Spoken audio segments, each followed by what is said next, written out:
देखिए, इस गांव में ये हमारे पूर्वज आए थे करीबन 56-57 में, 1956-57 के अंदर हमारे पूर्वज आए थे। वो कारपेंटर का काम करते थे, खाती का, और वो आके यहाँ पे हमारे पूर्वज रहने लग गए थे। और ये था पहले बीड़ शिक्षकवास के नाम से।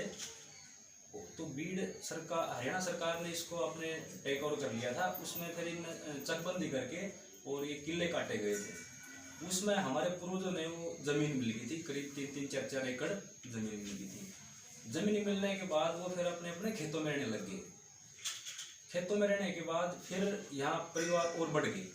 जिस जिसको जमीन मिली ज़्यादातर है माली आवास से खेतों में रहने लगे। उसके बाद 1972-73 में हरियाणा सरकार की एक स्कीम थी जिसमें वो ऐसी गांव बसाया गया था। उसमें हमने सुनने में आया है कि पूरे हरियाणा में 6-7 गांव बसाए थे। तो उसमें से हमारा गांव है एक हरियाणा का सबसे पहले मॉडल विलेज गांव है, आज़ाद नगर, हरियाणा का, पूरे हरियाणा का। एक ही नक्शे के यहाँ पे 48 परिवार थे, 48 मकान बनाए गए हैं। वो सारे एक ही नक्शे के हैं। 250 गज के प्लॉट काटे गए थे और 10-10 हज़ार रुपये उस टाइम पर मकान बनाने के लिए हमें लोन दिया गया था।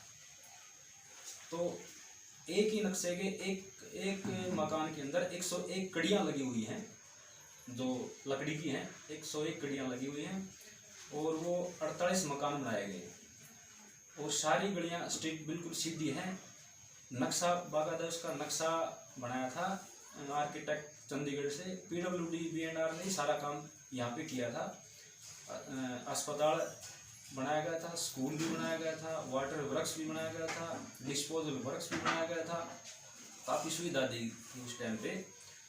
लेकिन कुछ सुविधा वो रह गई, जैसे सिनेमा हॉल बनना था वो रह गया, एक फैक्ट्री लगनी थी वो रह गई। वो फैक्ट्री पता नहीं किस कारण रह गई। और वो जो लोन हमें 10,000 रुपये दिए गए थे वो हमें लौटाना था किस्तों में। वो हमारे पूर्वज, उस टाइम पे ज़्यादा महंगाई थी, आय का कोई साधन नहीं था कमाई का, और वो उसको लौटाने में असक्षम रहे।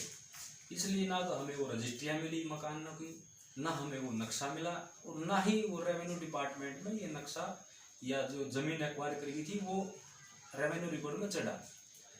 आज भी हम इस कठिनाई से जूझ रहे हैं, जो हमारा ना तो रिकॉर्ड है और ना ही को ज़मीन का कि कितनी ज़मीन है, कितने गज का प्लॉट है, बिल्कुल कोई रिकॉर्ड नहीं है। ये यहाँ पे परेशानी आ रही है। हमारा छोटा सा गांव है और पूरा 80 परिवार है।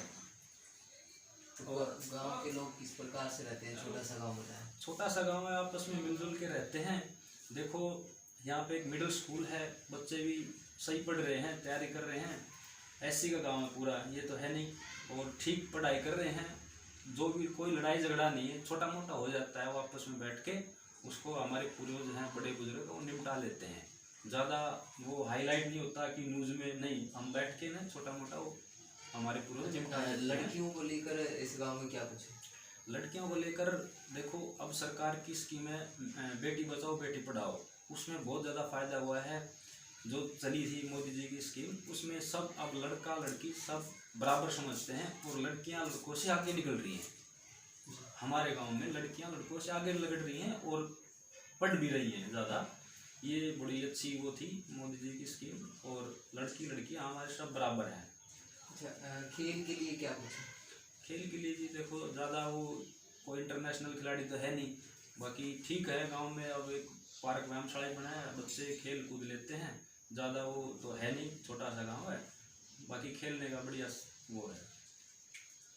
तो इसके अलावा बात करें, जैसे आपने बताया कि सब मिलजुल कर रहते हैं, तो जो वोटिंग है, मतलब जो इलेक्शन है, वो किस प्रकार से होता है?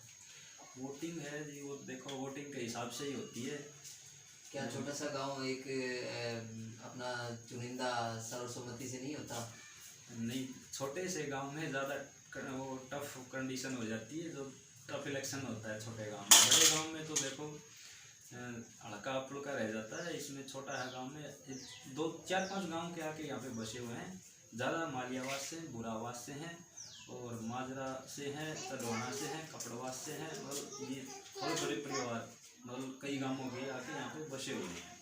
तो इसलिए वो अपना अपना एक कैंडिडेट उठा लेते हैं तो जैसे पहले के खान पान और आज के खान पान में क्या अंतर है? पहले किस तरह का खान पान होता था और आज कैसा? खान पान में तो देखो, पहले खान पान तो बहुत बड़ा अच्छा था, वातावरण भी बड़ा अच्छा था। पहले वाला तो कोई सिस्टम अब रहा नहीं है, सब यूरिया डीएपी गिर रहे हैं। खाने पाने का तो ऐसा ही है देखो पूरा।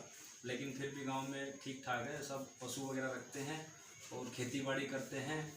सबके पास ज़मीन है, 1-2 एकड़। तो परिवार बढ़ गए तो वो ज़मीन घटती गई। अब 1-आध किला सबके पास है तकरीबन।